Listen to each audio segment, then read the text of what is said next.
Stephen, it's a commanding lead you have going into the second leg. What's the approach this time around?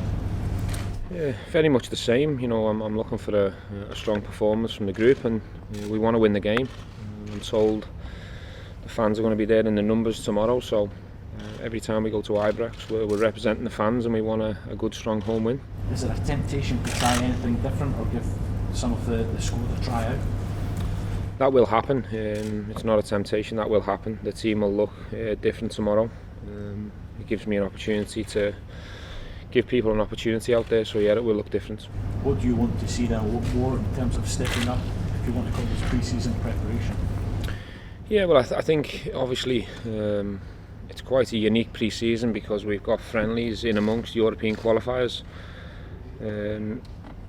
You know, that the time we get off is not very big because you come straight back into important games. That's the reason why we've pushed the players really hard in pre-season, to have them ready so they can go and perform. I think what I'm looking for from an individual point of view is players to show me that they can play in our system and play in our way, and show that they're up for the fight for the shirt, because we've got a lot of numbers in terms of the squad. It's quite strong, and I want people to show me that they want to fight for the shirt all the time. So it's an opportunity for all the players that are picked to play. You said that in terms of it's a big squad, a strong squad. Do you feel you need to cut the numbers in any way, or is the competition for places healthy? No, I think I've gone on record before and said that we will try and move people on. It is a bit bloated and big at the moment. You know, hopefully as the window goes on, players that are not going to be in the picture will find opportunities for themselves to go and play. If they don't, there's nothing really I can do about that. But I want a group of probably 23, 24 players that are all fighting for 11 jerseys, and hopefully that'll help us in the long run. How far away do you think you are in terms of being completely ready, both squad-wise and in terms of the way you're playing? We're very happy how we're playing at the moment. I think our performance against Marseille was very strong. Even when we made changes, there was no dip in the performance or the level. I'm hoping to see another strong performance tomorrow evening. So I think we're moving along nicely in terms of what we're seeing on the pitch. In terms of the squad, I'd say it's very close. But whilst the window's still open, no one can really predict what's going to happen, because while it's open, things can change. But in terms of incomings, I said a few days ago that we're very close to where we want to be. How difficult is it going to be for you picking a starting lineup this year? I mean, there's probably times last year where the team week to week looked pretty similar, but this year you've got so many options and guys who can play in different ways. I mean, is it a real headache for you sort of sitting down and picking up that starting 11? No, I don't think it's a headache. I think it's a welcome headache, if you like. I mean, we want strong players in every position, and we want two good players in every position fighting for the one jersey, and hopefully that will bring out the best form in the players collectively and for them themselves. So I welcome it really, and it's the way it should be at a big football club. You know, this is Rangers, and we want to compete and challenge on all the fronts that we're involved in. So it's very important that the players realise it's a squad game. It's impossible if we are involved in a 60-game season for everyone to play that amount of games in a short space of time. So the better the squad, the more chance we've got of being successful together. There's some reports in one of the newspapers this morning suggesting that you'd said you believe Rangers were going to win the league this year. I believe you're not entirely happy with those comments. Are you able to give us your response? I'm not sure where that's come from, because I've never spoke to Andy Gray about winning the league. That's never ever come out of my mouth. I had a conversation with Andy Gray after the game about Qatar and the World Cup, and speaking about certain areas in Qatar for us to maybe try in a pre-season or a winter break. They were the only two topics on the conversation. I never spoke to Andy Gray about winning the league, and I don't think I'm naive enough to say anything like that to anyone about us winning the league. What I would say, if people bring that topic up, is we're prepared to put a fight up and challenge, but we're always respectful to the other teams that we're up against, and what the situation is up here and how it's been for the last few years. So that had never come out of my mouth. Is it because of the dominance that Celtic have had over the last years that you can't come out and make those kind of bold statements? Is that the reason behind it? No, I just don't think there's any need before a ball's kicked to to say something like that. Now I don't know whether Andy's being misquoted or the headline doesn't suggest what's said in the article, but that's none of my business. All I can say is I categorically deny that came out of my mouth.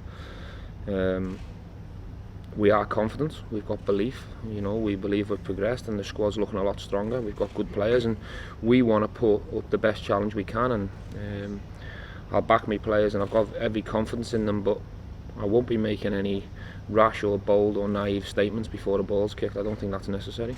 Is tomorrow a good opportunity for you to see a few of the newer boys, how they can sort of handle the pressure of playing in front of an Ibrox crowd in a competitive game? I don't think it matters if you're new or you've been round me for the previous season. It's an opportunity for the lads that are selected and people to come off the bench to keep pushing fitness wise and show me that you can play in the system and that you want one of these shirts from 1 to 11. That's what all it is. It doesn't matter whether you're new or not. It's an opportunity for whoever's selected.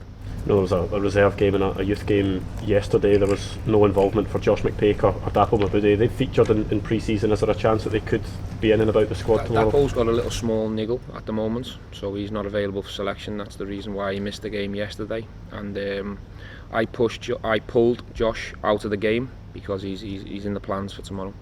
You've had a few days to work with Philip Hellander since he's now at the club. How have you felt his first few days have gone?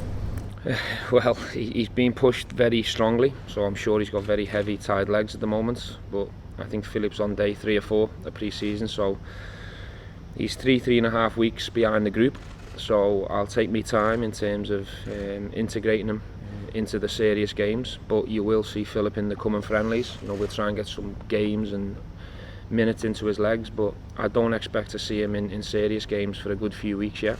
Scott's a little bit ahead of that, but Scott's only a week in as well.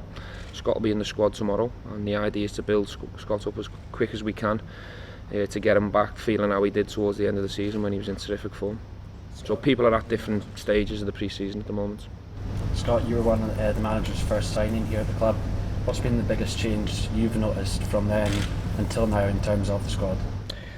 I think the mentality. I think as the manager came in with his staff, I think we had 14 signings at the start of the year, and the turnaround in players was big. And I think in terms of the technical players that came through, no disrespect, I think we've got a terrific squad this time compared to last season. I think the players, in terms of the mental aspect, that we can really handle being Rangers players, and we're up for this test, as you said. The manager touched there on how he's looking to create competition for places. As a player, is that something you relish? It's superb, yeah. It's great for everybody. As soon as you see good players walking through a dressing room, you can, if it's not your turn to get the shot, that player that's got it in front of you is going to do a good job. And as you say, you look at training in terms of the competition, and you push each other. And good teams have got competition all over every position in every team, and that's what makes you successful. So everybody's on the same page, which is the most important thing. And whoever's got that shot keeps it, and if they don't do it, that somebody else wants it. You've obviously got a comfortable lead from the first leg. How important is it for the players to avoid complacency going into tomorrow night's game? Well, I think it's going to be, as the manager said, there'll be different players at play, so you need to impress everybody. I think with 45,000 or 50,000, whoever's going to come to this game, it's an opportunity for you to keep that shut and give the manager a headache. So I don't think complacency, I don't think a disrespect into this game will come into it. We're Rangers football players and fully ready for this test tomorrow. I know you weren't involved last week, but with the scoreline the way it is, would you expect them to maybe come with a different approach into this game? Maybe. I don't think we can think too much of them. Obviously we respect them and respect the opposition that we play, but I think it's more about us and the players that's selected to play, and hopefully we can get goals and excite people. How much confidence does the run in the Europa League last year give you in these sort of early stages of the competition this time round? Yeah, well, I think it's the most talked about question in terms of the new players that came in, how good their games were in European nights. So the players that were here and experienced that last season has reiterated what a magnificent time it was for us to get into these group stages, and in other days we would have went through and progressed the game, but the nights are memorable, and the new players are just as desperate as we were last year to bring the games back, and this is the second test into this, and we're ready for it. So it's a more senior player in the dressing room. What have you said to any of the new guys coming in to help them adapt and know what the standards are like that are required here at Rangers? Exactly what I got told when I come in, and it was can you handle it? Can you handle the pressure and demand on and off the field? And you get questions asked to you every time you go on a training pitch, every time you're off the training pitch. And are you ready for your life to be like that? And if you're no, then you're going to find it tough. And it does take time. It takes time for players to adapt to being a Rangers player. But for us, it needs to be. We need to make it as easy as possible for the new lads coming in. What an unbelievable opportunity for anybody that plays for Glasgow Rangers into this time and fully enjoy this experience, because we're all ready to go at it.